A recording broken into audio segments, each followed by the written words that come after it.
Hey everyone, it's Nikki Giacara. I'm here at the Team Elite Physique Contest Prep Center here in Las Vegas. Today I'm going to be training shoulders because A, it's my favorite body part.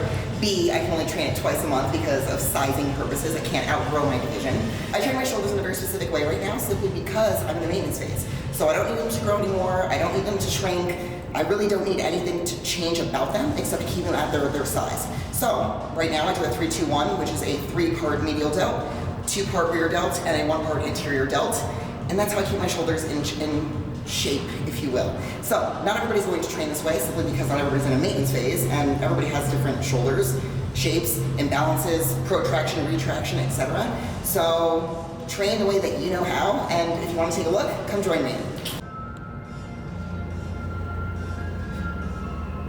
Alright, some of you guys might have seen why I keep my shoulders nice and wide and my hand placement super wide is simply because I don't want my traps to grow.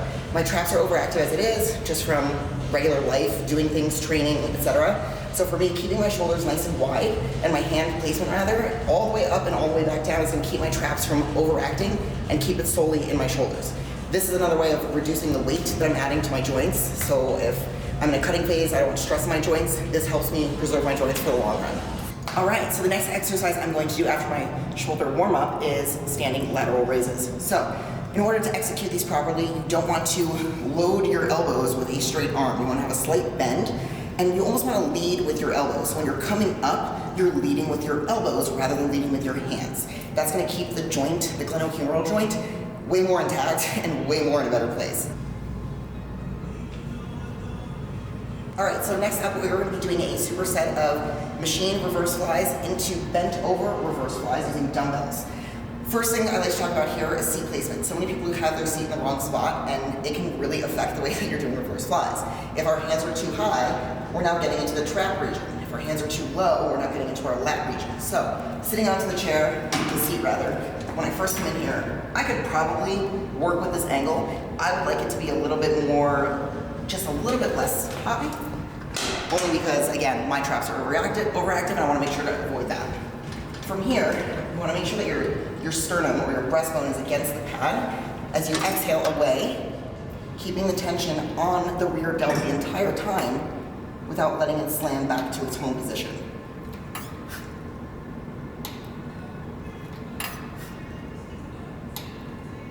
You want to make sure that you also don't overgrip the handle because, once again, that will take away from the rear delt and put it into your biceps or your traps.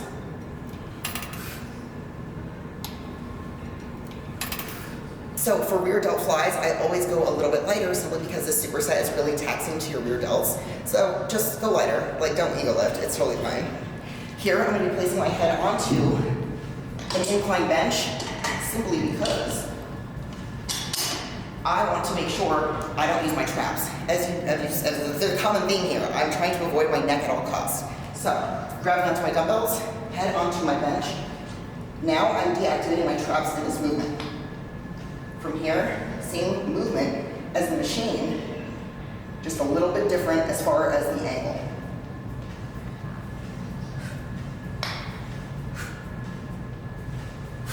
Alright, so next up we're going to be going into a superset for lateral raises. These are the final 2 exercises I will do for this lovely muscle, otherwise I will be working into women's physique. Not my jam, alright? Mad respect to you guys that do it, but I'm definitely not there. So, standing lateral raise with machine is a little bit more difficult because you have tension the entire time that you're moving, whereas a dumbbell you have the broken tension because it's a dumbbell. So, I always go lighter, absolutely lighter, especially if this is towards the end of my workout. I'm exhausted. My shoulder is, in a compromised state because the muscles are tired. So if you start to heavy load exercises toward the end of your workout and you don't have proper form, that's when things happen and injuries to the rotator cuff, glenohumeral joint, it just gets ugly. So don't ego lift.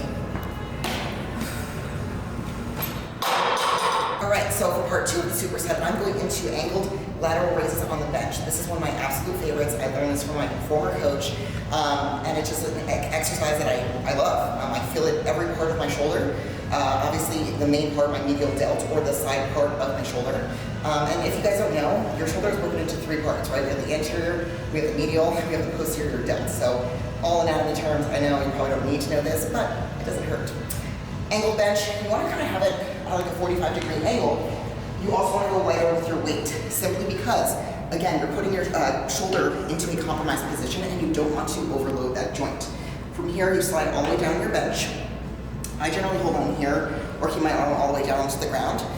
Arm that is moving is your top hand. You're going to be going into a lateral raise, slow on the way up and slow on the way down. You want to make sure that you're not speeding up any part of the movement faster than the other. You're keeping your spine neutral. And again, you're trying to lead with that elbow, similar to the first exercise that we did.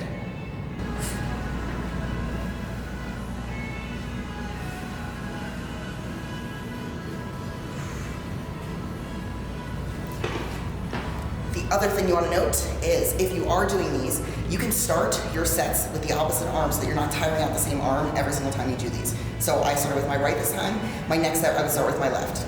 All right, so for my finisher exercise today, I'm going to be finishing with front raises, anterior delt front raises.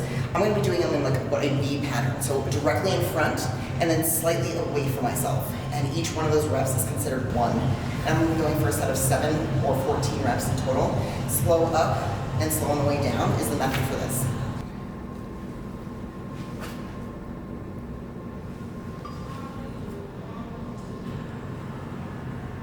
All right, so that was a little clip into what a shoulder day looks like for me at this current moment. It could change, obviously, as our goals change, our physique can change. So thank you so much for coming to hang out with me. I hope you learned a little bit, I hope you laughed a little bit, but more importantly, have an amazing week.